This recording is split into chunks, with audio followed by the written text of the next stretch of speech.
उत्तर पूर्व में सरकार के कामकाज पर अलग तरह की जंग छिड़ी है।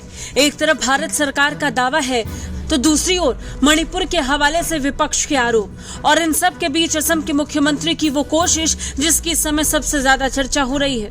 दरअसल असम के मुख्यमंत्री हिमंता बिस्वा शर्मा ने उग्रवादी संगठन उल्फा स्वतंत्र के कमांडर परेश बरुआ को बतौर मेहमान असम में बुलाया। हिमंता बिस्वा शर्मा ने कहा कि उल्फा चीफ को बदले हुए असम को देखना चाहिए। हिमंता ने उल्फा के प्रमुख परेश बरुआ को एक अतिथि के तौर पर राज्य की यात्रा करने और दशकों बाद बदली हुई स्थिति का गवाह बनने के लिए आमंत्रित किया है। अक्सर सरकार को उग्रवादी संगठनों से बातचीत के जरिए विवाद को सुलझाते हुए देखा गया है, लेकिन उत्तर पूर्व में जब तनाव है और चीन से मतभेद, तब असम से आई ये खबर बड़ी है।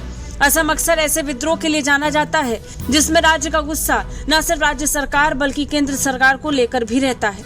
बता दें, उल्फा को भारत सरकार उग्रवादी संगठन मानती है और इसे प्रतिबंधित किया गया है। उल्फा स्वतंत्र असम की मांग करती आई है और इस भूभाग को भारत से अलग करना चाहती है। उल्फा स्वतंत्र के कमांडर रहे परेश बरुआ पूर्वोत्तर के अलगाववादी आंदोलनों का प्रमुख चेहरा रहा है। परेश बरुआ के नेतृत्व में उल्फा स्वतंत्र ने असम में कई हिंसक गतिविधियों को अंजाम दिया। ऐसे में सवाल ये कि मुख्यमंत्री हिमंता ने उग्रवादी संगठन के कमांडर को न्योता क्यों दिया। असम के सीएम हिमंता ने कहा कि परेश बरुआ को असम के बदलाव का गवाह बनना चाहिए। मुख्यमंत्री हिमंता बिस्वा ने कहा कि परेश बरुआ खुद एक जानकार व्यक्ति हैं। इसका मतलब ये नहीं कि वो आएंगे क्योंकि मैंने उन्हें आमंत्रित किया है।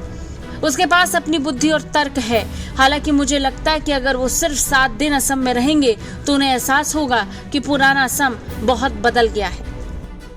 शर्मा ने कहा कि एक समय बरुआ को लगता था कि बाहरी लोगों ने असम में हर चीज पर कब्जा कर लिया है, लेकिन अब स्थिति बदल गई है। असमिया युवा आजकल कर्नाटक और आंध्र प्रदेश में अधिकतम संख्या में रहते हैं। उन्होंने जोर देकर कहा कि 1982-83 के दौरान जो हुआ वह वजूद में नहीं है।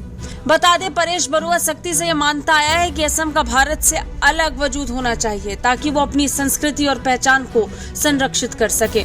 उल्फा के साथ भारत सरकार ने कई बार बात करनी चाहिए, लेकिन उल्फा में आपस में टकराव से इस कोशिश में बाधा होती रही और आखिर में असम में हिंसक गतिविधियों में शामिल परेश बरुआ को जब इंडियन आर्मी ने खदेड़ना शुरू किया तो उसे असम से भागना पड़ा और सरकार अब शांति की पहल कर रही है। ब्यूरो रिपोर्ट, भारत तक।